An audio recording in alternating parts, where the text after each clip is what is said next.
Hello student, कैसे हैं आप? आई होप आप सभी अच्छे होंगे। प्यारे बच्चों, आज हम करेंगे क्लास 8 के इंग्लिश के लेसन नंबर 10 को। इस लेसन का नाम है बच्चों the balloon man. The balloon means man means होता है बच्चों गुब्बारे वाला। जो व्यक्ति गुब्बारों को बेचता है उसे हम गुब्बारे वाला या फिर द बैलून मैन कहते हैं। तो यहाँ से हमसे कुछ प्रश्न पूछे गए हैं। जैसा पहला प्रश्न है वो है, why do you like balloons? तुम्हें गुब्बारे क्यों पसंद हैं? तो जो भी छोटे बच्चे होते हैं उन सभी को गुब्बारे पसंद होते हैं, क्योंकि ये रंग बिरंगे बहुत प्यारे से लगते हैं इसलिए। दूसरा जो प्रश्न है वो है, what occasion do you use them? तो आप इन्हें किस किस अवसरों पर प्रयोग करते हैं? तो बच्चों, बैलून्स को शादी ब्याह के अवसर पर, जन्मदिन के अवसर पर और त्योहारों के अवसर पर हम प्रयोग करते हैं। ठीक, अब देख लेते हैं इस पोएम में। ही always come on market days. वह हमेशा बाजार के दिनों में आता है। यहाँ बच्चों वह का मीन्स है ये गुब्बारे वाला। जो गुब्बारे वाला है वो हमेशा बाजार के दिनों में आता है। बाजार के दिनों में इसलिए आता है क्योंकि उस दिन बाजार में बहुत ज़्यादा भीड़ भाड़ होती है, जिससे कि उसके जो गुब्बारे हैं वो बिच सके। And holds balloons a lovely bunch. और एक गुब्बारों का प्यारा सा गुच्छा अपने हाथ में पकड़े रहता है या फिर साइकिल पे बंधे रहते हैं। यहाँ पे देख रहे हैं बच्चों, ये गुब्बारों का गुच्छा है, इसकी साइकिल के एक डंडी पर बंधे हुए हैं। ठीक। And in the market square he stage. और बाजार के चौक पे वह रहता है। चौक का मतलब होता है, ये स्क्वायर मतलब जो चौराहे होते हैं ना बाजार में, चौराहा जहाँ चार रास्ते आकर मिलते हैं इस टाइप से, तो ये जो चार रास्तों का जो समूह है वो चौराहा कहलाता है। उस जगह पर आकर रुकता है। चौराहे पर इसलिए आकर रुकता है कि चौराहे पर चारों तरफ का इंसान आकर आता है, इसलिए वो चौराहे पर आकर रुकता है, जिससे कि उसके ज़्यादा से ज़्यादा बैलून बिच सके। And never seems to think of lunch. और दोपहर के भोजन के बारे में वह कभी नहीं सोचता। दोपहर के भोजन के बारे में वह इसलिए नहीं सोचता कि अगर वो भोजन करने जाएगा तो उसका काफ़ी वक्त भोजन करने में चला जाएगा और उसके गुब्बारे बिछने से रह जाएंगे, इसलिए वो भोजन तक की परवाह नहीं करता, वो पूरे दिन भर गुब्बारे बेचता रहता। They are red and purple, blue and green. वे लाल और बैंगनी, नीले और हरे हैं।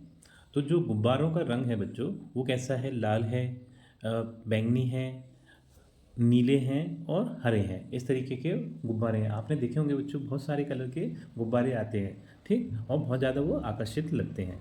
And when it is sunny day. और जब वो धूप का दिन होता है, जब बहुत ज़्यादा धूप पड़ती है, दो cards people get between, you see them shining far away. तो वह गाड़ियों और लोगों के बीच में आ जाता है और आप उन्हें दूर तक चमकते हुए देख सकते हैं। जब धूप का दिन पड़ता है तो वो गाड़ियों और लोगों के बीच में आ जाता है, मतलब चौराहे पे खड़ा रहता है तो वो लोगों के बीच में आ जाता है ताकि उसके गुब्बारे बेच सके। और उसे आप दूर से ही देख सकते हैं। दूर से इसलिए देख सकते हैं क्योंकि जो गुब्बारे हैं वो दूर से ही चमकते हैं, साइन करते हैं। ठीक, तो आप उसे दूर से ही देख सकते हैं। And some are big and some are small. तो उनमें से कुछ गुब्बारे बड़े हैं और कुछ छोटे हैं। All Tide together with a string. और जो कि सभी एक डोर से बंधे हुए हैं। टाइड मीन्स बंधा होना और स्ट्रिंग मीन्स डोर से। ठीक है, तो एक डोर से सभी बंधे हुए हैं। And if there is a wind at all, they tug like anything. तो जैसे ही हवा चलती है तो वह इधर उधर किसी चीज़ की तरह हिलने लगते हैं। तो हवा से वो गुब्बारे इधर उधर उड़ने लगते हैं। मतलब बंधे तो हुए लेकिन कभी हवा के झोंके से इधर जाते हैं, कभी उधर जाते हैं, इस तरीके से वो हिलने लगते हैं। टग एंड टग का मीन्स है इधर उधर भी। और लाइक एनीथिंग का मीन्स है बच्चों किसी चीज़ की तरह। Some day perhaps he'll let them go. किसी दिन शायद वह उन्हें जाने देगा। And we shall see them sailing high. और हम उन्हें ऊंची उड़ान भरते हुए देखेंगे। And stand and watch them from below. और खड़े होकर उन्हें नीचे देखेंगे। They would look pretty in the sky. वे आकाश में बहुत सुंदर दिखेंगे। तो बच्चों का ऐसा मानना है कि किसी दिन वह गुब्बारे वाला उन गुब्बारों को छोड़ देगा, तो जिसकी वजह से वो आसमान में जाएंगे और बच्चे नीचे खड़े होकर उन्हें देखेंगे। तो गुब्बारे जब ऊपर जाते हैं, ऊपर की ओर जाते हैं, तो बच्चों को ये देखकर बड़ा ही आनंद महसूस होता है, बहुत ही ज़्यादा अच्छा लगता है। तो बच्चे इसी आशा में लगे हुए हैं किसी दिन वो उन गुब्बारों को छोड़ देगा और वो आसमान में जब ऊपर की तरफ जाएंगे तो यह देखकर बच्चे बहुत ज़्यादा आनंदित होंगे। हेलो स्टूडेंट, कैसे हैं आप? आई होप आप सभी अच्छे होंगे। प्यारे बच्चों, आज हम करेंगे क्लास 8 के इंग्लिश के लेसन नंबर 10 को। इस लेसन का नाम है बच्चों द बैलून मैन। तो इस लेसन को इससे पहले हम अच्छे से समझ चुके हैं बच्चों। अब हम इस लेसन के क्वेश्चन आंसर्स पर एक्सरसाइज को देखेंगे। तो बिल्कुल भी देर न करते हुए बच्चों चलते हैं इस लेसन के क्वेश्चन आंसर्स की तरफ। तो बच्चों हम यहाँ पर देख रहे हैं, यहाँ पर जो हमें फर्स्ट एक्सरसाइज दी है वो है लिसन एंड रिपीट, यानी सुनना है और रिपीट करना है। ठीक, तो यहाँ पर हमें कुछ वर्ड्स दिए हैं जो कि राइमिंग वर्ड्स हैं, उन्हें जैसे मैं बोलूँगा वैसे के वैसे आपको रिपीट करना है। तो राइमिंग वर्ड्स क्या होते हैं बच्चों? ऐसे वर्ड्स जिनका प्रोनाउंसिएशन तो सेम होता है, लगभग सेम होता है, एक जैसा बोलने में लगते हैं, ठीक है, लेकिन उनके जो मीनिंग होते हैं वो डिफरेंट डिफरेंट होते हैं। जैसे कि हम यहाँ पर देख रहे हैं डेज, स्टेज और रेज। तो ये जो उच्चारण इसका हो रहा है वो एक जैसा सुनाई दे रहा है, ठीक है, जैसे डेज है, स्टेज है और रेज है, ठीक, लेकिन इनके जो मीनिंग है वो डिफरेंट डिफरेंट है। जैसे डेज का मीनिंग होता है दिन, स्टेज का मीनिंग होता है रहता है और रेज का मीनिंग होता है किरणें, ठीक। नेक्स्ट है, ये है बंच, लंच, मंच। तो जैसा मैं आपको बोल रहा हूँ ऐसे ही आपको भी रिपीट करना है, ठीक। तो बंच मीन्स होता है गुच्छा, जैसे गुब्बारा या फिर अंगूरों का गुच्छा। लंच, लंच का मीन्स होता है बच्चों दिन का या फिर दोपहर का भोजन। और मंच, मंच मीन्स होता है काटना, ठीक। ये है ग्रीन, टीन और बिटवीन। ग्रीन का मीन्स होता है हरा, टीन का मीन्स होता है किशोर और बिटवीन का मीन्स होता है बीच में। ये है high, Sai, tie. High means होता है ऊंचा, साय मीन्स होता है सांस और टाई मीन्स होता है बांधना, ठीक। इस तरीके से इस एक्सरसाइज को हमें करना है, इसके उच्चारण को सीखना है यानी प्रोनाउंसिएशन को सीखना है और प्लस हमें इनके मीनिंग भी याद होना चाहिए। अब चलते हैं बच्चों नेक्स्ट एक्सरसाइज पर। अब बच्चों जो नेक्स्ट एक्सरसाइज है वो है वर्ड पावर। तो यहाँ पर हमें दिया है ए नंबर वाला part, pick out the rhyming words from the poem for the following words. तो यहाँ पर हमें कुछ वर्ड्स दिए हैं, इन वर्ड्स के हमें राइमिंग वर्ड्स लिखना है। राइमिंग वर्ड्स हम समझते हैं बच्चों, ठीक। जैसे ये है फोल्ड्स, तो इसका हो जाएगा होल्ड्स, HOLDS, होल्ड्स, ठीक। फनी, फनी का हो जाएगा सनी, ठीक, SUNNY, सनी।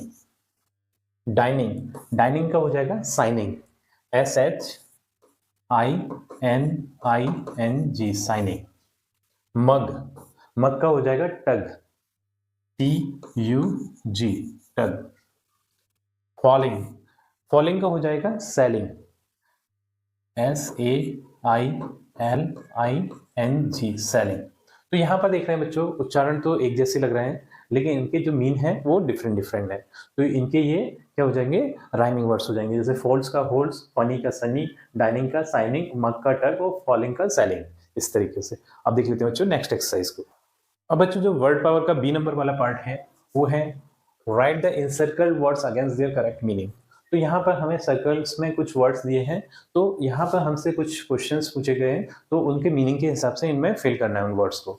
जैसे फर्स्ट जो सेंटेंस है वो है where the things are sold, चीजें कहाँ बेची जाती हैं, तो चीजें मार्केट में बेची जाती हैं, बाजार में बेची जाती हैं, तो यहाँ पे आ जाएगा मार्केट, ये ठीक है, मार्केट, मार्केट। सेकंड है बी नंबर वाला, ये है ए bag of thin rubber that becomes larger and rounder when filled with air. एक रबर का बैग है जिसमें कि हवा फिल करने पर वो बड़ा हो जाता है साइज में, तो वो क्या होता है बच्चों, बैलून, ठीक। तो यहाँ पर बैलून आ जाएगा, BALLON, बैलून। सी है अ व्हीकल विद 2 और 4 wheels pulled bye a horse, एक ऐसी गाड़ी जिसमें कि 2 व्हील, 2 पहिए या फिर 4 पहिए लगे रहते हैं और उन्हें घोड़ों के द्वारा खींचा जाता है, तो उस गाड़ी को हम बोलते हैं cart, CART, cart, cart. D है a thread used to tie the balloon, ऐसा धागा जिसे कि बैलून को बांधने में काम में आता है, प्रयोग में आता है, ठीक, तो उसे हम बोलते हैं स्ट्रिंग, STRING, स्ट्रिंग। नेक्स्ट है ई the space above the earth that you see when you look up, तो ऐसी जगह जो कि अर्थ से ऊपर है, हमारी पृथ्वी के ऊपर है, जिससे कि हम देख सकते हैं, तो ऐसी जगह को हम बोलते हैं स्काई, SKY, स्काई यानी आसमान, ठीक, स्काई। तो इस तरीके से ये फिलअप्स भी हमने कंप्लीट कर दिया बच्चों। अब चलते हैं नेक्स्ट एक्सरसाइज पर। अब बच्चों जो फर्स्ट क्वेश्चन है इसका वो है who always come on market days, कौन हमेशा बाजार के दिनों में आता है। तो जो गुब्बारे वाला है द बैलून मैन है वो हमेशा बाजार के दिनों में, मार्केट डेज में आता है। तो इसका आंसर हम लिखेंगे the balloon man always comes on market days. गुब्बारे वाला हमेशा मार्केट डेज में यानी बाजार के दिनों में आता है। सेकंड है व्हाट डज ही होल्ड, वो अपने हाथों में क्या पकड़े होता है। तो जो गुब्बारे वाला है वो अपने हाथों में गुब्बारों के गुच्छे पकड़े होता है, यानी बंच ऑफ बैलून्स पकड़े होता है। ठीक, तो इसका आंसर हम लिखेंगे ही holds a lovely bunch of balloons. Lovely मतलब प्यारे, प्यारे या फिर सुंदर गुब्बारों के गुच्छे पकड़े रहता है। ठीक, नेक्स्ट है जो थर्ड नंबर का क्वेश्चन है वो है what are the colours of the balloons which shine far away.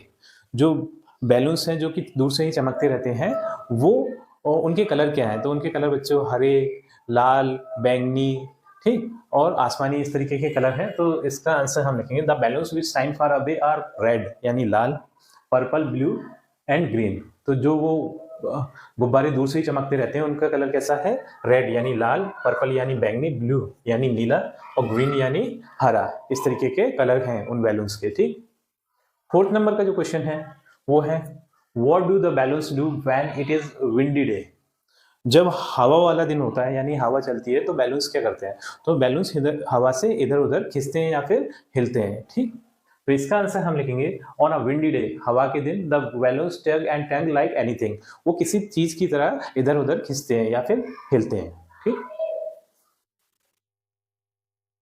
Fifth number का क्वेश्चन है ये है right any 4 lines of this poem. तो इस पोएम की कोई भी 4 लाइन्स हमें लिखना है यहाँ पर।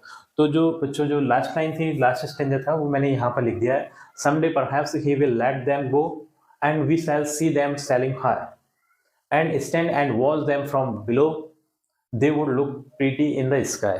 तो इस स्टैंजा का हम मीनिंग पहले ही समझ चुके हैं कि बच्चे ऐसा चाहते हैं किसी दिन वो बैलून वाला अपने बैलून को छोड़ दे और वो बैलून आकाश में ऊपर जाए और बच्चे उन्हें नीचे खड़े होकर देखें, जिससे कि बच्चे बहुत ज़्यादा आनंदित हों। ठीक, तो ये वाला स्टैंजा मुझे बहुत ज़्यादा अच्छा लगा इसलिए मैंने ये लिख दिया। आप भी कोई दूसरा स्टैंजा आपको पसंद आ रहा है तो उसकी 4 लाइनें आप लिख सकते हैं पोएम की। ठीक,